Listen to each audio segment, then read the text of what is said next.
Okay, we are live now. Because So that particular button which you clicked right now will make us go live. So you can see two attendees here. so you and me only. That's what I'm saying. That No, others. no. So you have Manmohan Sharma. And if I allow them to talk, they'll be able to talk. Hi, Nitin. Hi, Manmohan.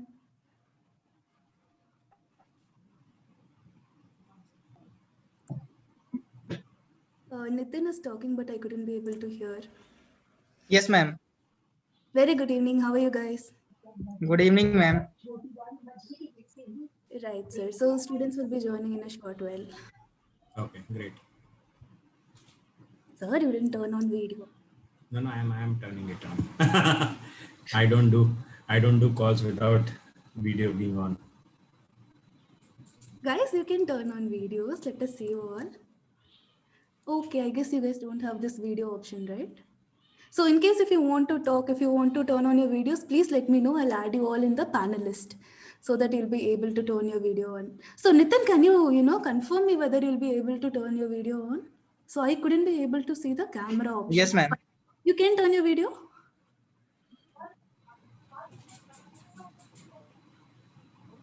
Ma'am, not a video option is, ma'am. Right, not, I don't think video option is there. So I have to promote you into panelist, I guess. So Nitin, let's try. Okay, I'll promote to panelist. Try now.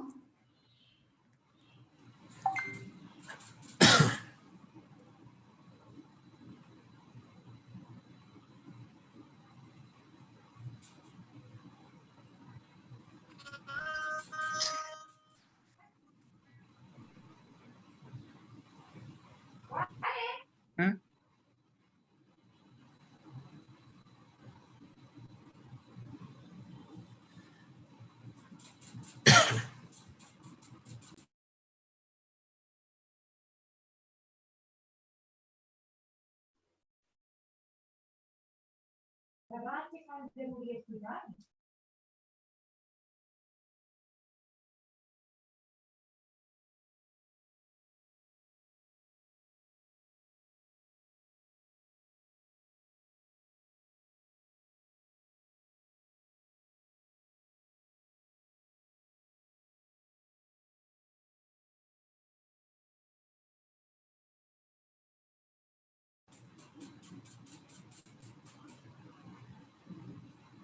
I think now we can see Nitin. We were able to see Nitin.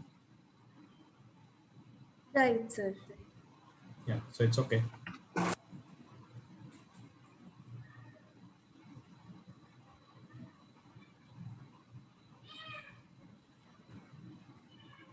Vanita, can you post the link on the SARC internship group?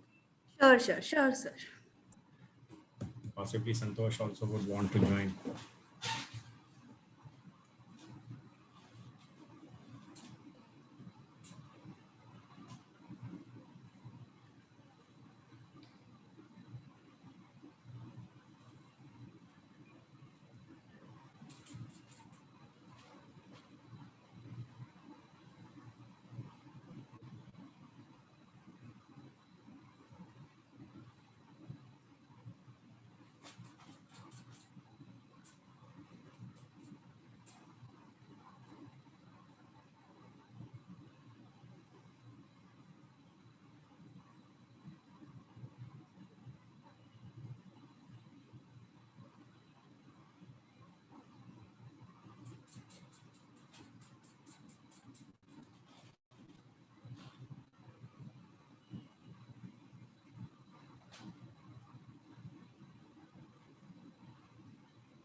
Dr.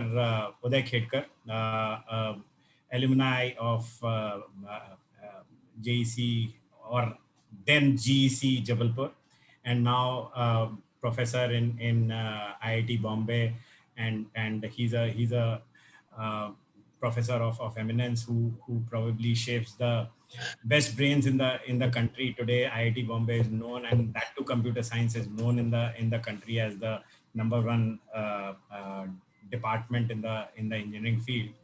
And probably those who graduate from IIT, and that too who score very heavily in their IIT JE, most of them end up in IIT Bombay. So we have the pleasure of having Dr. Khedker with us, and in fact, on behalf of the students, I can only say this, that we are all quite grateful to you that you have accepted this invitation and you have come here, and we hope and expect that this association will continue with you, and you will be in a position to guide the students.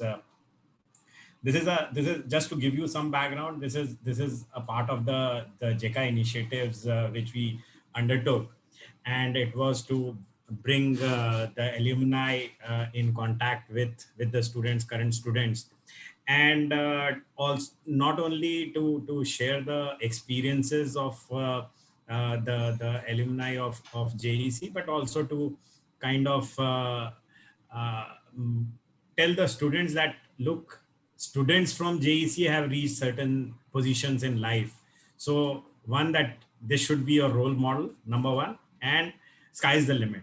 So that's the theme and motive. And we started with this series of Ask Me Anything, and in that series only, so this will be more I think general in nature than highly technical, but the idea is to give a choice to the students to ask you their questions about queries about the field, the prospects, whatever they feel like.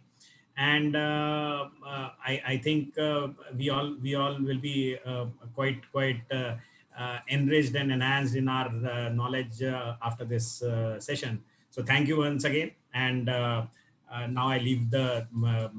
In fact, I would request you to say a few words before this question answer session starts. Yeah. Thank you. So thank you very much, Abhijit, for inviting me to this session. It feels a big responsibility. I was a student of this college. I graduated many years ago, but to be called an eminent alumnus is a very, very big responsibility. I do not know whether I really fit that description, but I will definitely be happy to talk to the students. It's always a pleasure to connect with the next generation. And I encourage students to ask me questions. I do not know whether I'll be able to answer all the questions, but I will try my best, and I will try all as honestly as I could. And please forgive me if you feel disappointed at the end of the session that we didn't get anything out of it, but we can at least have a good chit chat today. So I welcome you to ask questions. Abhijit, I hope somebody is going to read out the questions for me, because I'm not going to monitor the chat. Sure. Yeah. So we have just to tell you the format, sir. This format is that we will get the student who wants to ask the question on the panel. So he will be in a position to, you will be in a position to see him also. Very and he can ask the question. Rest all are muted. Okay. And we do have some senior students also, like Mudita and Papia. Papia is my batchmate. Mudita, is yes, I know Mudita. Yes. Yes, And yes. I am not too sure. A couple of other people also wanted to join from my batch.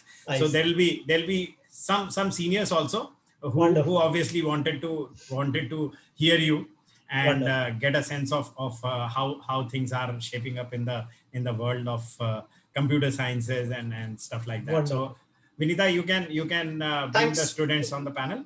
thanks for inviting the senior students also. I told all my batchmates not to join the session because I knew they were going to ask me uncomfortable questions. So I said, please don't join.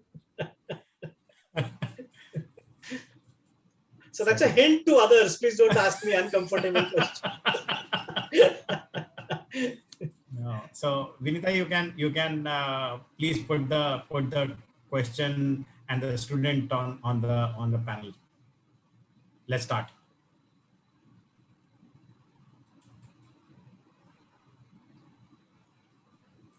Vinita? She seems to be muted, I think. Yeah, Vinita, you are muted. Sir, so students can use the raise hand option. I'll be able to promote you guys to the panel. Right.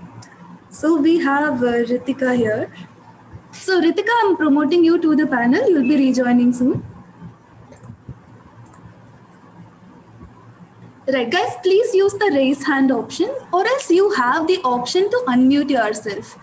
Right? Please unmute yourself and start asking the questions.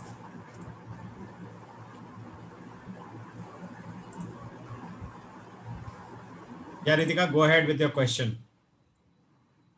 Good evening, sir. Good evening, ma'am. Sir, my question is, what should be the correct path to reach ISRO? Sir, means I have heard of many things, I've heard many people saying that you'll have to give this exam and that exam, but I'm not satisfied with the answer. Please, may I get the correct paths and if you could answer, sir. Yeah, so correct part to reach what? I didn't catch that word. What were you saying? ISRO, sir, ISRO. Yes, sir. ISRO. Oh, I wish I knew the answer. But Dr. Sudhir Mishra, who is an eminent scientist there, he's an alumnus of our institute, and he may be able to tell you. Let me confess, I don't have a lot of information with me. If you ask me questions that fall in the category of information, then I may not be able to tell you because I have never had any connection with ISRO. But I believe that there is an entrance examination for graduate engineer trainees in ISRO. Well, I may be wrong. I'm really sorry. I do not have much information about ISRO. But I know that some people who have done MTech and PhD from IIT Bombay, they have joined ISRO as scientists. I do not know how after finishing graduation one joins ISRO. I'm sorry. No, No, sir, it's okay. Thank you, sir. It's okay. So, Thank you, sir.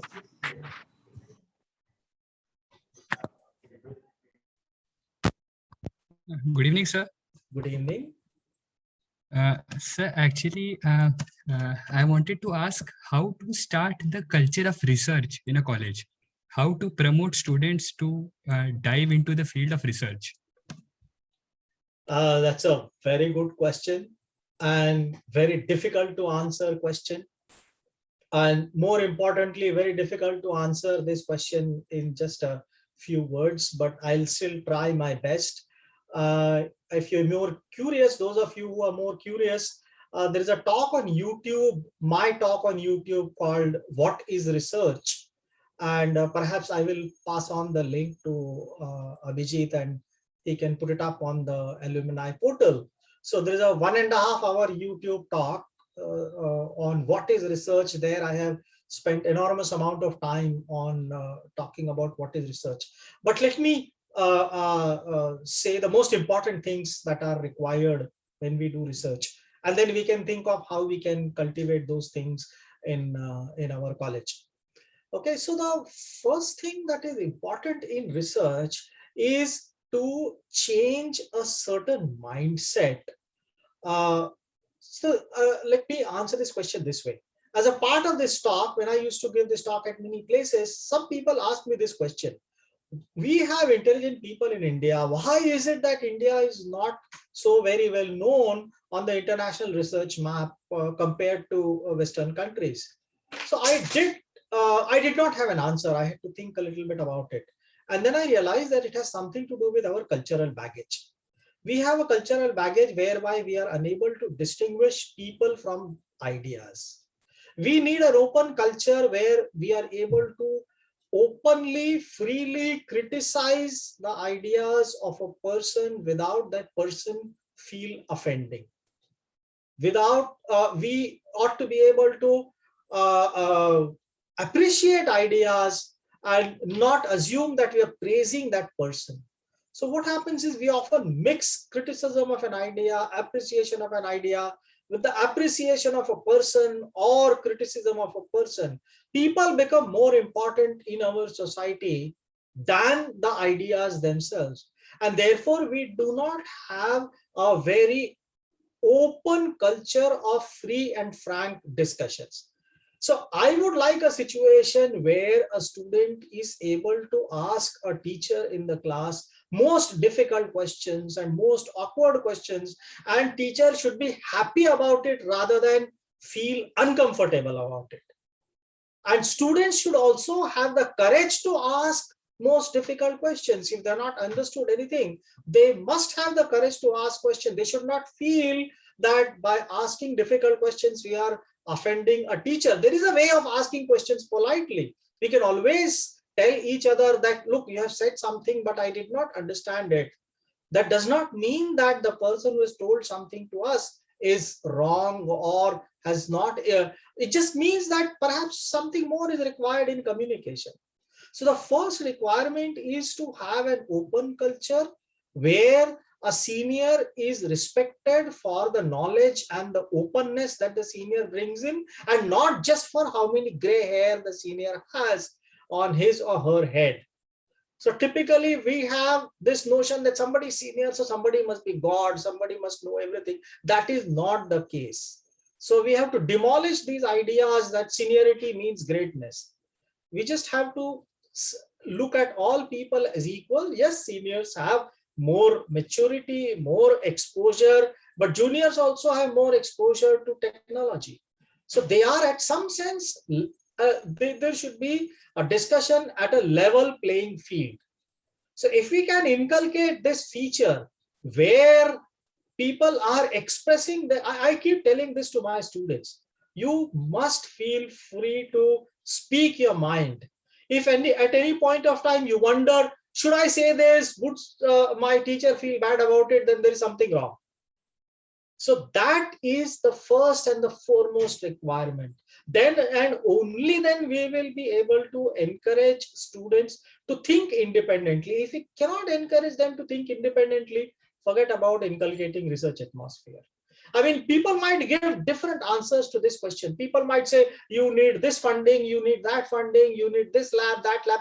Nothing helps. Take my word for it. I'm telling you from my experience. The first thing that helps is open discussion with people, between people, on their independent thoughts. Whether these thoughts are about research, about technology, whether these thoughts are about social issues, whether these thoughts are about improving the processes. The moment a senior says, I am senior, so you better listen to me, we can assume that we have closed the doors of independent thought. So students also have to put teachers on the mat. They should ask, teachers should feel like, yes, we are getting some good questions here. So that, in my opinion, is the first requirement of promoting research. Second requirement is, of course, to be in touch with people who are doing research on a regular basis. We have to be able to distinguish between quality and quantity. We have to be able to distinguish between hype and substance. These days, there are lots of journals that are published, so-called online journals with international star, but most of them are serious academic frauds, commercial frauds, academic frauds. So we have to be in touch with the people who are doing right kind of research so that they can tell students what is the right forum, from where you should read the material, where you should aspire to publish the material. And so thereby we should be able to develop a sense of quality. So this open atmosphere of communication and a sense of quality that distinguishes hype from substance, We should be able to evaluate ideas independently. And we should not say, oh, just because Professor Khedker was saying, therefore this is great. No, you should be able to evaluate and assess ideas on your own independently. And then if you can do that, then if you feel you agree with me, then that's great. But if you do not evaluate whatever I'm saying independently, then perhaps you're not doing independent thinking. So that independent thinking, these are two important ideas in my opinion. Thanks a lot, sir. Sir, but actually, I mean, for example, if a student is interested in a particular field, for example, let's consider AI and ML. Yes. So, sir, he would definitely first go to the internet and search about it, from Yes, where to read yes. about research, where to Yes. publish about research. So, sir, if Yes. we could, I mean, gain a specific roadmap, like how to begin, so that would be really helpful. I'm giving you one single point agenda. Get in touch with the people who are doing research in AI. For example, there are several of my colleagues, I don't work in AI and ML, but several of my colleagues at IIT Bombay are doing fantastic work in AI ML. Please do not be influenced by what you see on internet. What you see on the internet is not necessarily the right. There is a lot of hype around it. So you have to be able to, so the best way to do is to get in touch with these people. This is what I'm interested in. And you should be able to say, I have read your research papers. I have this question about your paper or what you are teaching or what research you're doing. Then you will get a response. Otherwise, you're not going to get response. Because as you can imagine, entire world is interested in AI and ML. And these colleagues keep getting thousands of emails. So they're not going to respond to emails. So there are two ways of getting in touch with people of this kind. Either you talk to some of your teachers who know these people personally and then approach through your teacher. B, you please read up the work being done by these good people at IITs or at other universities. Read up the work, ask a genuine question. Never send an email, I am interested in your area and I am impressed by your work. We all know that such emails are just wrong. Okay. So just say that I have read your research or I have this particular question about your research, or ask, is there some way I can contribute to your research? So being able to get in touch with the people while you are in a UG curriculum is the first step. Second step is, if this step doesn't succeed, then try to join a strong master's program at any of the universities abroad, or even in India, any of the IITs or ISC. Join a strong master's program, then you come in actual touch with these people. Research, remember, is a long journey. It's not that you can read up something in 2 months, do something in 3 months, and suddenly become famous in 5 months. It doesn't happen that way. So you have to plan ahead. You have to decide, okay, if after this college, if I do not get in touch with people in AI/ML, I will try to do a strong degree program in AI/ML. You could go to CMI, for example. There are many places, even within India.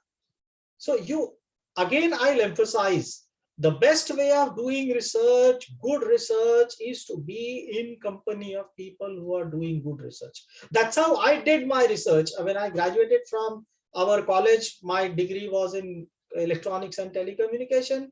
I wanted to switch over to computer science and software. I made sure that I was in touch with the people who work in that area. I worked as their apprentice. I did a higher degree, master's degree, and then worked with the best minds. So in my opinion, that's the way you could do research.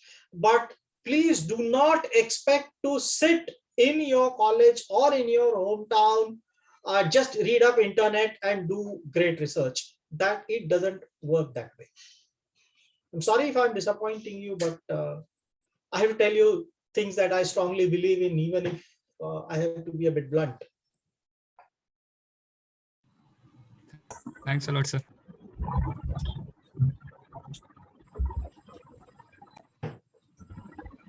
Yeah, I think Aryan Mishra has a question which is related to AI, ML, and computer science. Aryan Mishra, you can ask your question. Good evening, sir. Good evening. So my question is, like we all can see AI and ML are gaining popularity in the means industry also. And Yes. so how computer science field will evolve in coming years, how we can see that. And will this AI and ML coming will affect the job market for the software engineers, or and how we can we as a students who are aspiring to be a good software engineers can be prepared for that Okay. change? Okay. So let me give you one very concrete advice. There was a talk by Professor Jayant Haritsa, I think 10 days ago. He is the head of Center for Data Science at IC Bangalore and a good friend of mine. And the title of the talk is AI the next, what word did he use? Basically, he wanted to say that people are trying to project AI and ML as a solution for everything, and he debunked those myths. And because remember, he is the head of Data Science Center, and he had very good reasons. So first of all, AI and ML are not going to solve all problems of the world. Take my word for it. AI and ML will be very effective, will be very useful, but the way people are advocating AI and ML to be used is after the experts have tried their hand. Experts in, I mean, experts in a certain domain. Let's say you want to use AI ML in banking. When the experts in banking domain have reached the end of their thinking, that's when their thinking can be assisted by discoveries made by AI and ML. Okay, so AI and ML is in the service of experts. AI and ML is not going to replace experts. They may, AI and ML might replace experts at the absolute junior level. Okay, for rudimentary things, for routine things. But otherwise, AI and ML is not going to replace human thinking. It's going to only augment human thinking, and it's going to increase the range of human thinking. So what will happen, in my personal opinion, is the range of activities that we do, that will suddenly increase. The number of activities that we do will not reduce. So if AI and ML is able to do certain things that people do right now, those people will be required to do something else. They will be free to do some higher level thinking, right? So this is my opinion, and this is my guess. Of course, this would not be easy because people will have to retrain themselves. People will have to do something other than what they were doing before. So if you're talking about ground level supply chain management and things that were done manually are now being automated with AI and ML, that's a different ball game. But if you're talking about software jobs, if you're talking about computer science people, I think computer science people will become even more effective, and they will end up doing better things than they are doing now because of AI and ML. But I strongly recommend you search for Professor Jayant Haritsa. He is with the Computer Science Automation and Center for Data Sciences, IC Bangalore. He gave a wonderful talk. I just don't remember the title of the talk, but I'll let you know. Sure, that's very helpful. That's very helpful. Thank you, sir. I think Shobhit Jain has a question, though it's not very relevant, but yes, Shobhit, you can ask your question.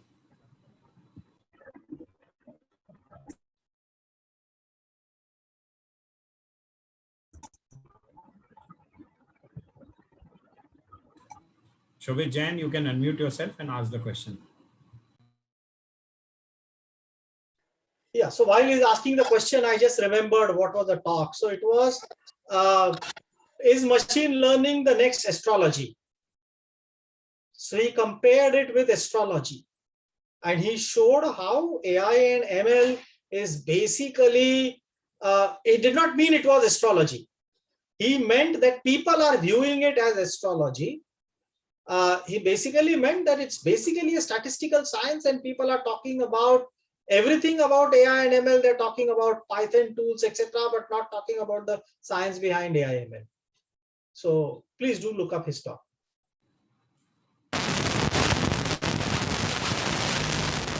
Sure, I think Shobit has a problem with the mic. So his question is, I'll just read it out. His question is, I'm doing MTech in automotive engineering, and I'm searching for internship projects. How to approach IIT, ISC while involving in their ongoing projects? So you have to identify the people who are working in the areas that are related to what you wish to do. Find out what their projects are, read up about their projects, see whether you have ideas whereby you can contribute to those projects, and then write to them that I read up about your project and I feel this is interesting, this can be done. So could I contribute to your project doing this or something else? That's the way to reach out to people. But if you reach out to people sending an email, this is my background and I've seen your area and I am impressed by your area, please give me internship, nobody's going to give you internship, because we keep receiving lots of such emails. So the thing is to make yourself have something that distinguishes your email from the common email that people receive. And that distinction that you make must be genuine and honest. Remember, most people at experienced position, within a split second, they can make out whether this email is a genuine email or whether this guy is trying to act smart. Okay, so don't try to do that. Just be very honest. It's okay. You can be very down to earth. You can very well say that I do not know much about your area, but I have read up about this. I may be wrong, but this is my guess. Be very, very honest. As I said, open communication, open and frank communication is what is very important. A. B, you have to think of in what ways can you contribute to their project. If you can be an asset, people will invite you. If you are a liability, people will try to keep you away, miles away.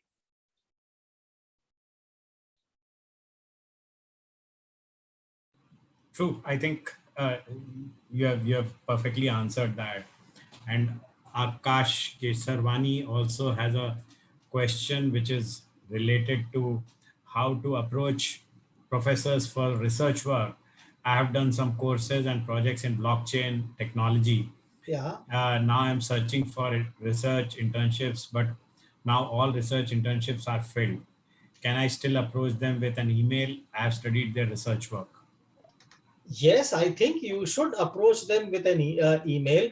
I cannot guarantee that you will get a response, but the idea is very simple. If you didn't write an email, you are anyway not going to get a response, right? So the only way you have a chance of getting a response is by writing an email.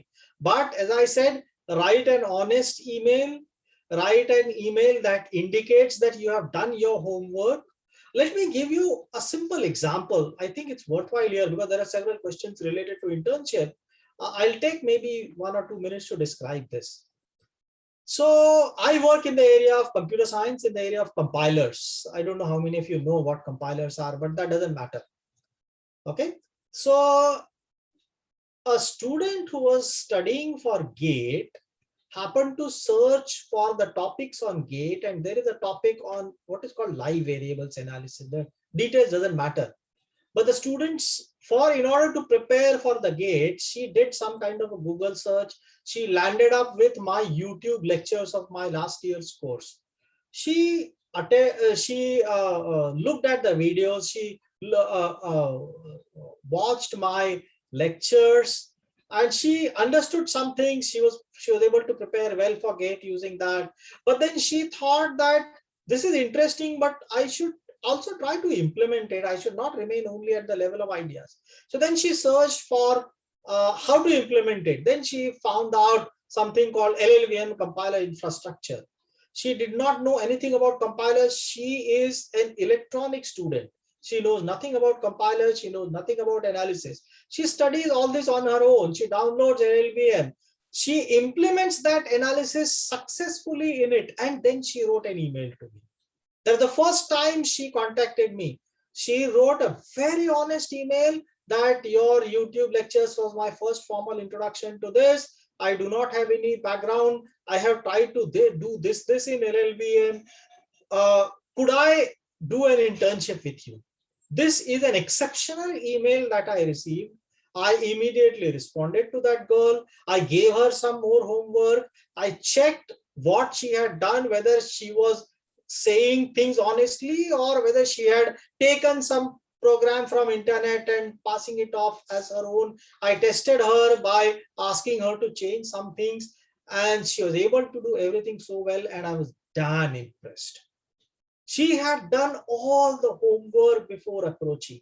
So if you approach someone with homework and you write honest email, genuine email, show your initiative, you will get response. Trust me, this is a very funny situation. I am dying to get such interns. But most of the time, I get people who are not interested in contributing to my research. They only want to be at the receiving end, try to be at the giving end. And all researchers are looking for enthusiastic people who have done their homework. You have to cross that hurdle. If you can cross that hurdle, I can guarantee you that you will get a lot of support and guidance from these people. So this is the secret. The most people who apply for internship do not know this secret. You have to do your homework. True. Very rightly said. Very rightly said. So I'll just, I think Mudita has put up a question so I'll kind of ask that question to you. Sure. There are two things which probably students probably have not thought about it, but since you are there on the panel, I think it's best to ask you these questions. One is that, and we see it a lot in IITs happening, that students from civil engineering ultimately end up in computer sciences or doing something Right. in a different field. Right. And which is unheard of in a situation like JEC or GEC. You get married to a particular branch. Right. So one is that how do you make that switch? Number one. And number two is that, yes, the students of JEC have not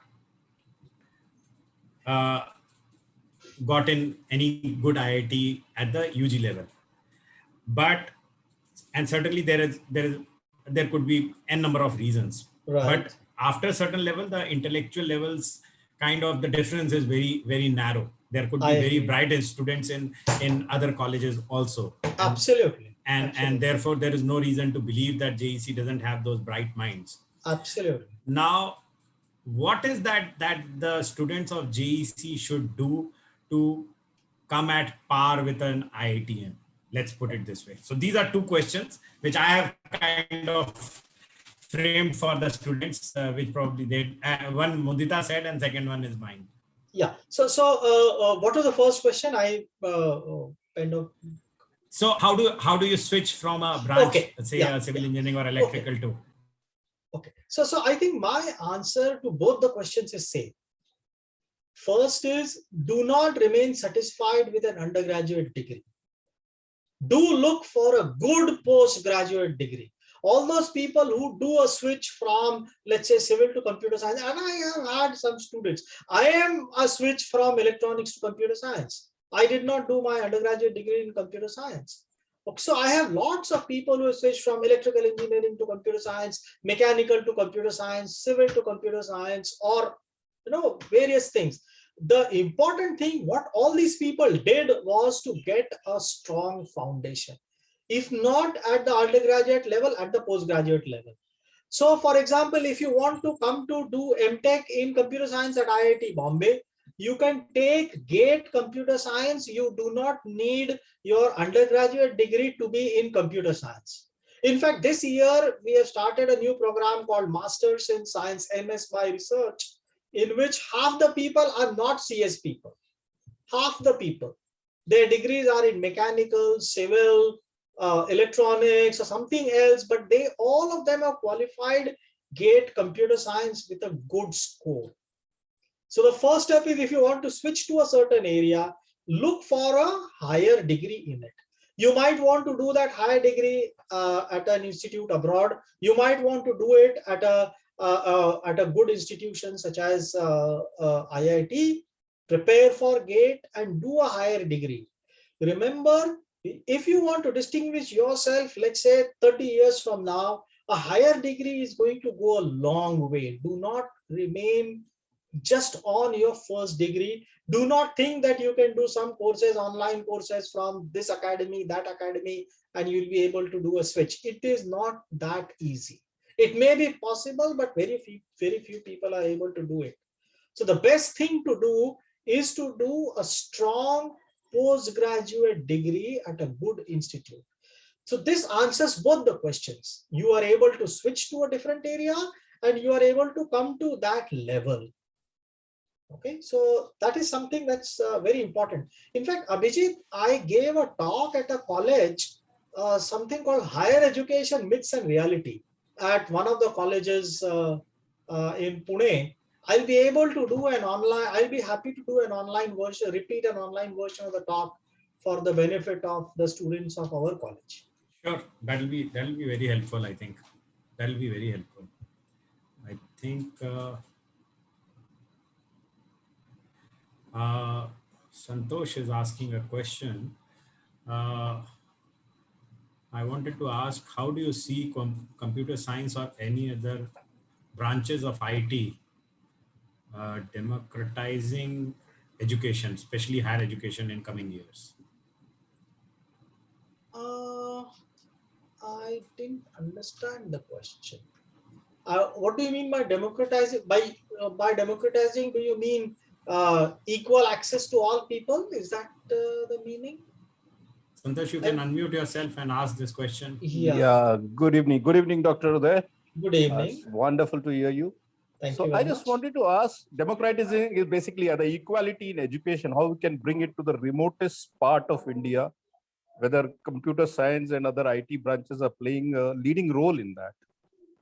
So in one way, computational infrastructure is helping people even at the remote areas by giving them access to information. By giving them access to the courses, internet has given them access.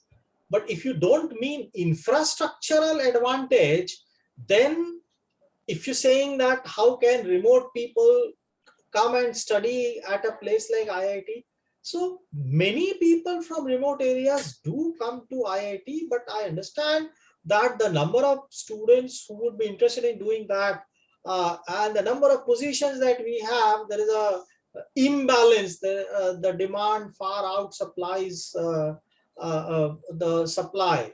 The supplies are very small in quantity. So the solution is to increase the number of institutes. Solution is to increase a large number. We have to create either large number of IITs or promote a large number of good colleges to the level of IITs. And when I say promote to the level of IITs, it means building different processes and different systems within the colleges such that they are not governed by the state rules and state interference.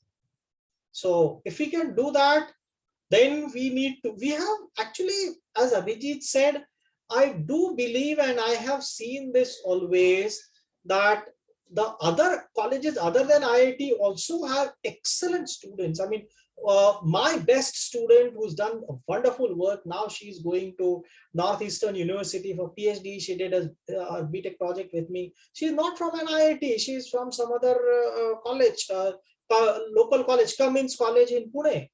So I have had excellent students from outside doing their projects with me. I have found that there are very good students in the other colleges as well, except that they lack the exposure that students at IIT get. So we do have wonderful students. How do we give them exposure? I really don't have a scalable solution other than saying that we need to promote institutions in a different way, not the current way. Uh, we need to have a very open atmosphere in the institutes. In the beginning, I began by saying that, the relationship between a teacher and student has to be much more open than it is currently. I mean, we have to promote that kind of a culture. We have to promote a culture of independent thinking. I don't know if I have answered your question, but I've tried to. You have almost answered it, but I mean to say, how what you say, what I wanted to say is, how can a remote area reflect the good things about IIT, like a IIT mentorship? IIT is mentoring other colleges, it's going on, I suppose, for smaller IITs, but about Yes, yes. smaller colleges, is it possible to uh, uh, somehow, if the connection can be created? Yes. So there is already a program called TechWeb program, Technical Education Quality Improvement. Under that program, Government of India sends teachers from remote areas to IITs to spend their summer. And students from remote areas come and spend IIT in the summer. In fact, my best student that I got, my best master student that I got was from that program. He came and spent summer here and got hooked to whatever we are doing. And then he said, what can I do? I said, prepare well for GATE. He prepared well for GATE and now has come here to do masters. So I have also had teachers coming in from the colleges. Unfortunately, teachers don't get hooked to it. I'm sorry for being blunt, but in general, I have had some people, from example, from Cummins College, some teachers have got hooked to it and they are working with me. But by and large, it's the students who are more excited and teachers are not.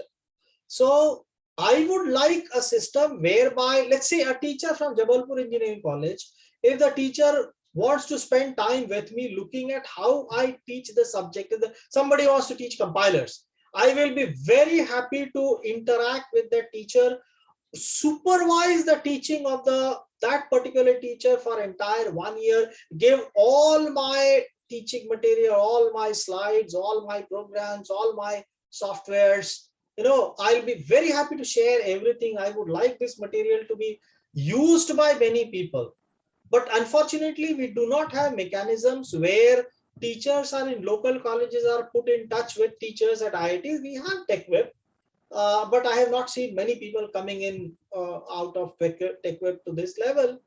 But this is the mechanism that we need, where we connect teachers with teachers, not students with teachers. If you connect a good student from JEC with me, the student is going to graduate after 3 years. But if you connect a good teacher with me, that teacher is going to stay there for whatever duration of time. So it will have a multiplier effect. So I will be very happy to mentor teachers. Of course, I'll be able to mentor only people who wants to teach in my areas. If somebody is interested in AIML, I really would not be able to give any meaningful advice other than generic advices. So I think that is the way.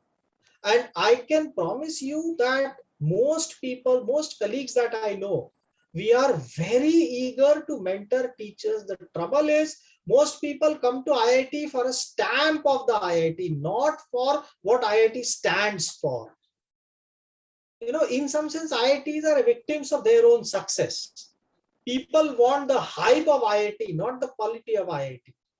So as I said right in the beginning, we should be able to distinguish between hype and substance. So if somebody is interested in substance, I'm sure there will be people in IIT who will be informally. We don't need formal mechanisms for it. Informally, we will be very happy to interact with the people if somebody is willing to receive genuinely. Thank you, sir. You sent a very big message out here. When we post it around, we'll be doing it. It's an absolute beauty. And when you have a teacher whom you mentor, I think a lot of students benefit from it. And this is my standing invitation. Fantastic. Somebody who works in the area of programming language and compilers and program analysis, come to me. I will be extremely happy to share everything that I have learned over past 30 years, everything that I have taught over past 30 years, all teaching material, ways of teaching, everything. Thank you, sir.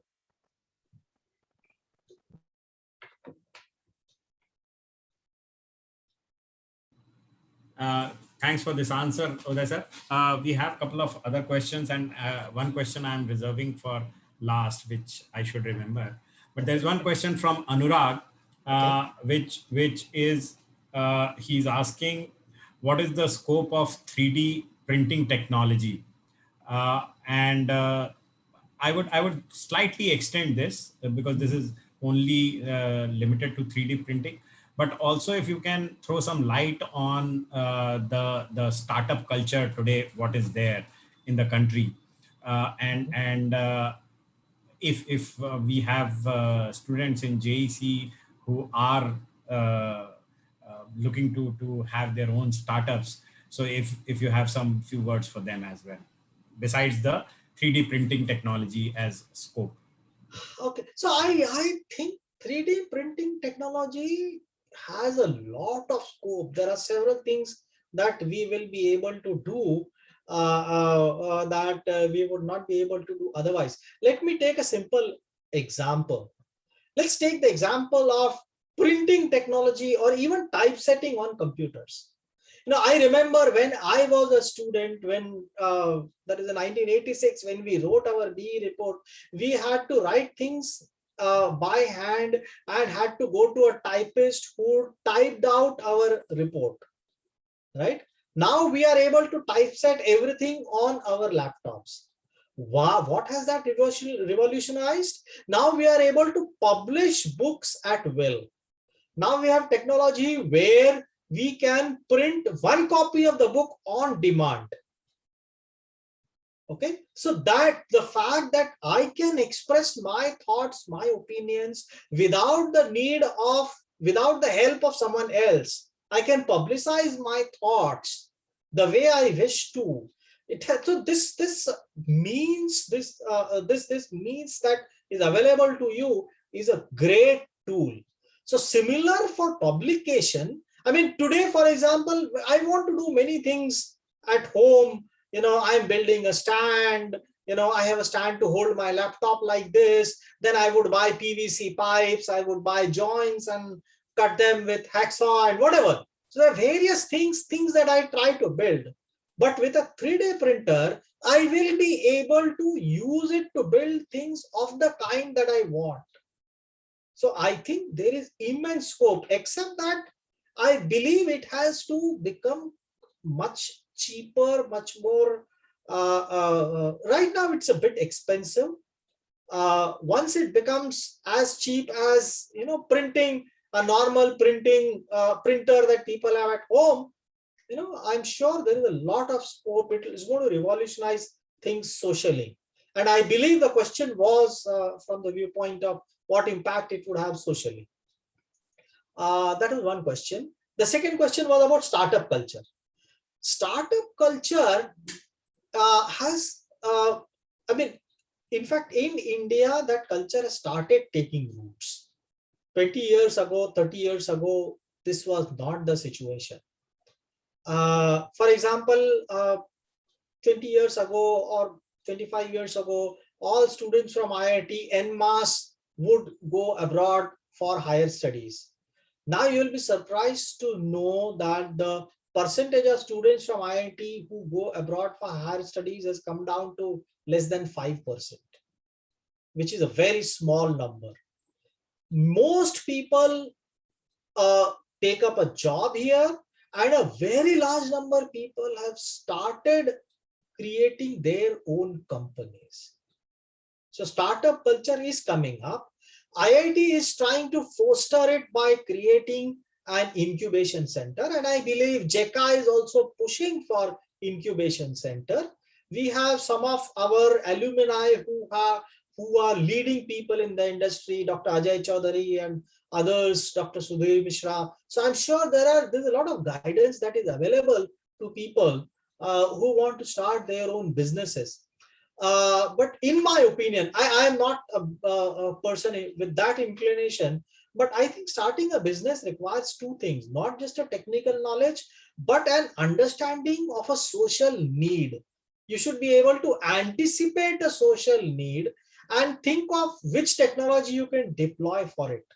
So if you can look around and look for a social need, please do not think that you will be able to create a startup by releasing an app on the Android App Store. That's not how startups start.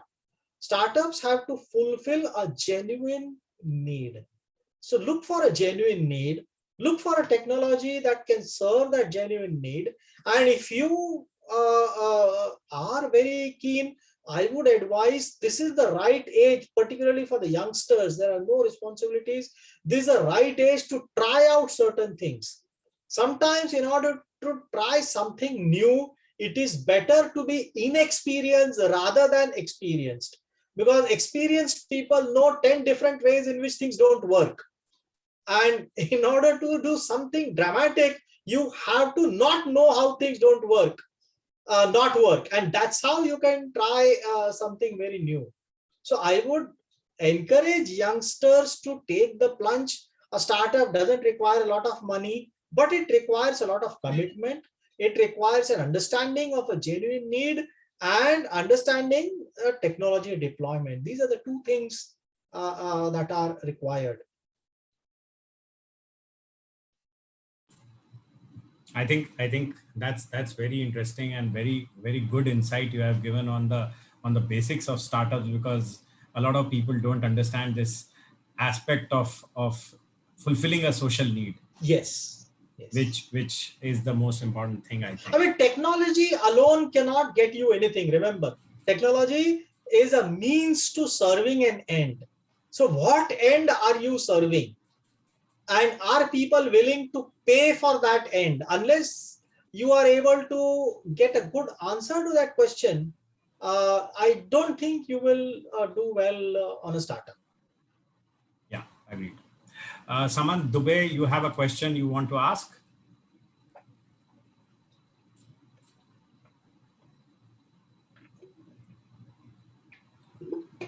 Saman Dubey? Yes, Yeah. good evening, sir.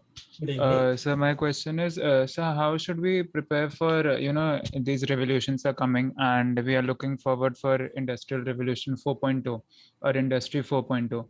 So like my branch is also industrial engineering, and I don't want to go for a typical factory kind of, some I want to be related to tech as well as, a merger between technology and industry. So yeah, how should we prepare? What kind of skill set is needed in jobs that will be coming in the Industrial Revolution or Industry 4.0? Okay. And Uday sir, before you answer this, yes. I'll just add, because this is a question which one other girl had asked in one of the other sessions, that is it that other branches of engineering will die because of this revolutionization of everything becoming so computer oriented? So that's something which you can possibly answer. Both the questions are very good questions. Let me take the second question first. Will the other branches die because of merger of everything with computing? So I would not say other branches will die. However, other branches will have to will undergo a metamorphosis, because again, computation doesn't solve a problem. The solution of the problem still comes from the domain knowledge, right? You might be using computing in design of a building, yet you still have to know how buildings are to be designed, right? If you are building a machinery, if you are in a mechanical engineering branch, you still have to know how machines work, how power is transmitted from here to there. Computers are tools. The point is, conventionally, the tools that were used by these other branches did not involve computing. Now computing will become a very significant aspect of their tools. So look at it as a glorified hammer and a glorified spanner that you have. but you still need a spanner and you still need a hammer, and you have to know where to use a hammer and where to use a spanner. Spanner won't tell you use me here, and hammer won't tell you use me here. So that knowledge will still be there, but the tools of the trade will change very significantly. They will make people very effective. Take the example of drug discovery. People use computational models to discover molecules. They spend a lot of energy. Earlier, people would have to do lots of experiments to arrive at possible solutions. Now, with the help of computing, you can explore a much bigger space.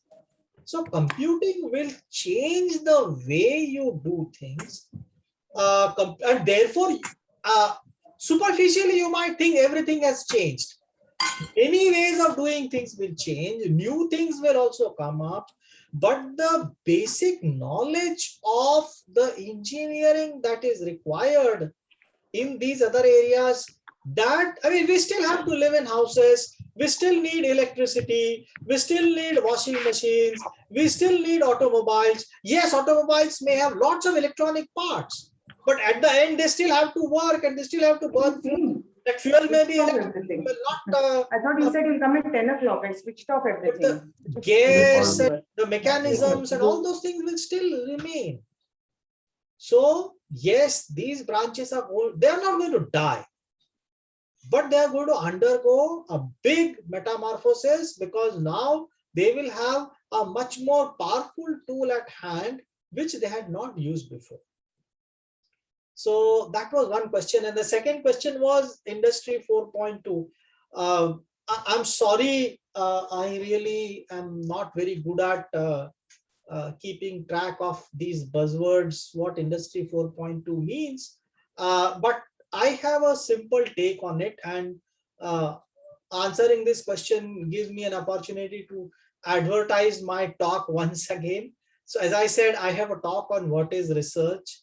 So if you ask me what is the ability that is required in future, remember the abilities, whatever we teach in the college today may not be required 5 years down the line. So how do you teach the students? How do you help students prepare for the future? My answer to that is simple. Instead of making students learn technology, we have to make them learn how to learn. This learning how to learn is the biggest skill. So when I teach, while I might teach a certain topic, my focus has always been in putting students in a situation where they are forced to learn themselves. It's not that I don't teach, but I will put them in a situation where their thought process is guided through a certain thing, and self-discovery is the best. So teaching how to learn is the key to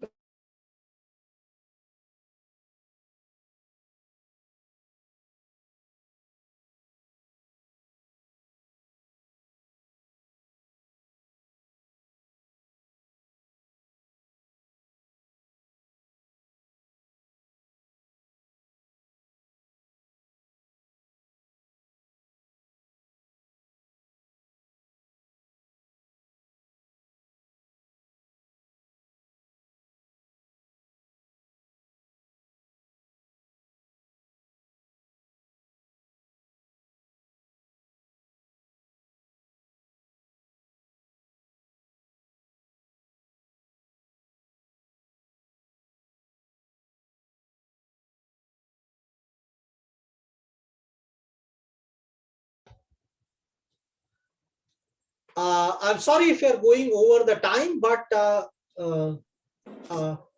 the point that I was trying to make was that research enhances quick self-learning, and that is something very important, no matter what research you do. But if you are able to learn things on your own, then in future you can learn things on your own. I mean, you can learn things on your own even without doing research, but research is one way of equipping yourself with the skills that are required to enhance self-learning. I think that's pretty well explained on both the points. Students, do you have any other question, or I'll ask one last question to Uday sir before we wind up this session? Anyone has a question? Please unmute and ask.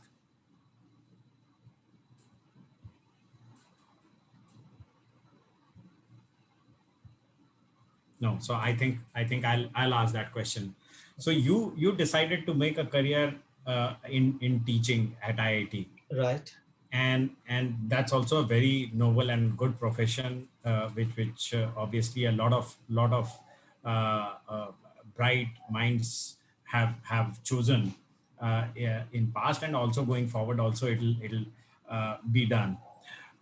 Having said that, we still have a severe dearth of good quality teachers in across or including IITs. Absolutely, absolutely. Yeah.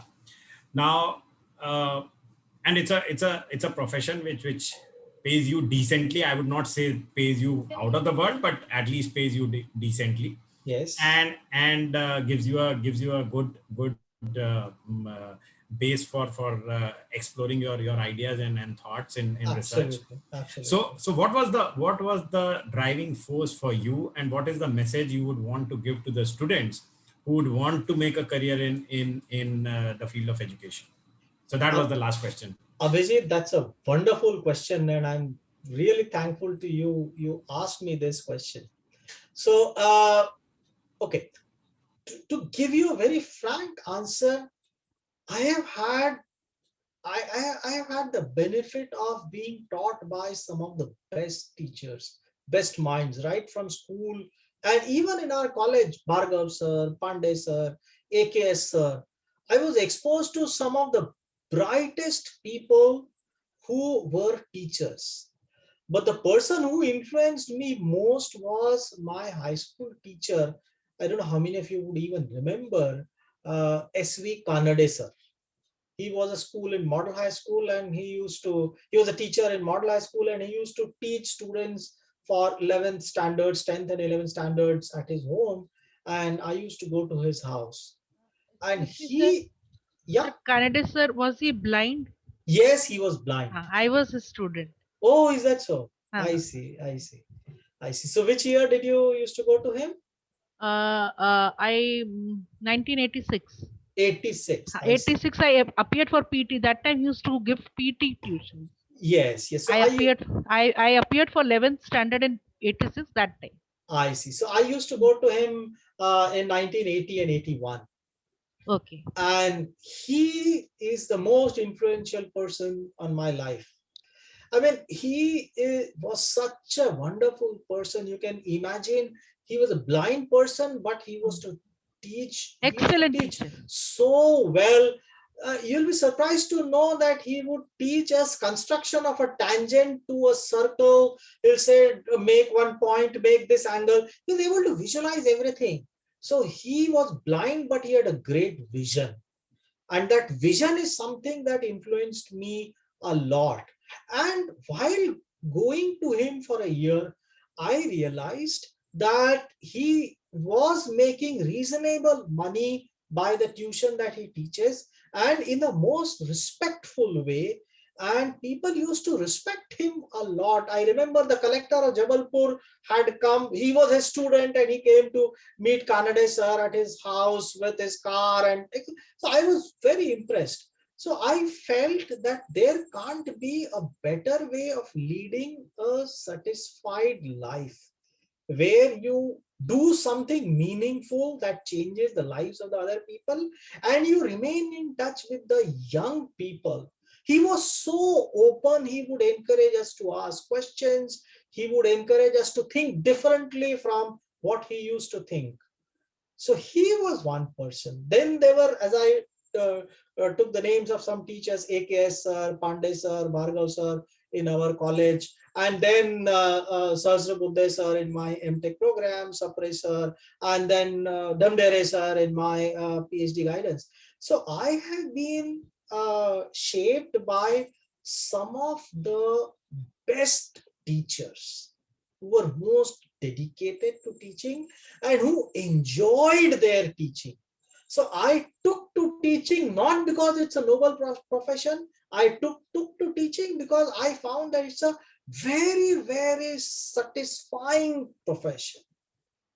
And I took to teaching, I took to research, and I'm very happy to say now that I'm very happy because I am being paid by the government for following my hobby. You can't ask for a better way of leading life. Somebody tells you, take this salary and go do what you want to do. You can't ask for anything better than that in life. So that's how I took to teaching. And Abhijit, as you said, yes, it does pay decently. Of course, my students get 10 times the salary that I get now. But the point is, I don't need 10 times salary. I mean, I get a pretty decent salary. In past 15 years, I haven't traveled in train. I always fly wherever I go. So yeah, I'm leading a very happy and satisfied life with my students, engaging with the brightest mind. It keeps me young. Absolutely, absolutely. No, I think this session was amazing, and I think we had a great insight into some of the softer aspects of life also, and besides the technical aspects which you have enlightened. We would certainly look forward, and you can share the YouTube links with me, and we will put them on portal, as well as we'll share with the team. Sure. Just to tell you that we have a SARC team, as it is called, which is Student Alumni Relationship Cell.